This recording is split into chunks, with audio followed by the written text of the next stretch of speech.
నమస్తే, welcome to Sakshi family. This is Shahida. బరువు తగ్గడం అనేది ఆరోగ్య స్పృహతో కూడిన ట్రెండ్గా మారింది. యువత కాదు, పెద్దలు సైతం స్మార్ట్, హెల్తీగా ఉండే ప్రయత్నం చేస్తున్నారు. చేతనైనంతలో కొద్దిపాటి వ్యాయామాలు, మితంగా భోజనం, చక్కటి జీవన శైలిని పాటించేందుకు మక్కువ చూపిస్తున్నారు. అంతేకాదు, బరువు తగ్గడం భారం కాదు, అనారోగ్యం బారిన నుంచే కాపాడుకునే రక్షణ చర్యగా భావిస్తున్నారు. ఆ క్రమంలో చాలా మంది మనకు ఆదర్శంగా నిలుస్తున్నారు. ఆ కోవలోకి తాజాగా ఓ ఫిట్నెస్ ఇన్ఫ్లుయెన్సర్ చేరింది. ఆమె కేవలం 12 కిలోల బరువుని చాలా తేలికపాటి అలవాట్లతో తగ్గించుకుని శభాష్ అనిపించుకున్నారు. కష్టంగా కాకుండా చిన్న చిన్నగా సాధ్యమైన వీటిని ఎంచుకొని పాటిస్తే బరువు తగ్గడం చాలా ఈజీ అని అన్నారు ఆమె. కొలెస్ట్రాల్ని రోజువారీ జీవితాన్ని ప్రభావితం చేసే సాధారణ అలవాట్లతోనే తగ్గించుకోవచ్చని అంటోంది ఫిట్నెస్ ఇన్ఫ్లుయెన్సర్ సృష్టి కృష్ణన్. అలాగే జంక్ ఫుడ్కు నో చెప్పాల్సిన అవసరం లేదంటుంది. మనకు తినాలనిపించే వాటిని వద్దని కంట్రోల్ చేయడం వల్ల తెలియకుండానే అతిగా లాగించేస్తామంటుంది.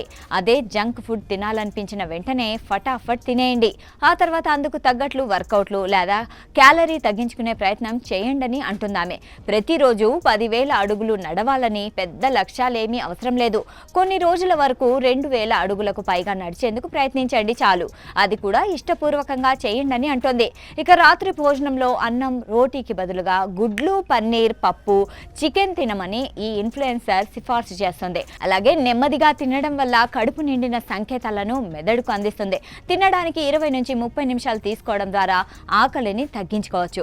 భోజనానికి 30 నిమిషాల ముందు నీళ్లు తాగడం వల్ల కడుపు నిండిన భావన కలిగి క్యాలరీల వినియోగం తగ్గి బరువు తగ్గేందుకు సహాయపడుతుంది. ఇక సరిగ్గా నిద్రపోకపోతే తినాలని కోరికలు ఎక్కువవుతాయట. 7 గంటల నిద్ర అన్నింటినీ మార్చేస్తుందని అంటుంది. ఇటువంటి చక్కటి జీవన శైలి మార్పులు ఆరోగ్య లక్ష్యాలను అంచెలంచెలుగా అందుకోవడానికి చక్కగా హెల్ప్ అవుతాయని అంటుంది. సాక్షి టీవీ ప్రసారాలను నిలిపివేయడం చట్టరీత్యా నేరం. సాక్షి టీవీ ప్రసారాల కోసం మీ స్థానిక కేబుల్ ఆపరేటర్ని వెంటనే సంప్రదించండి.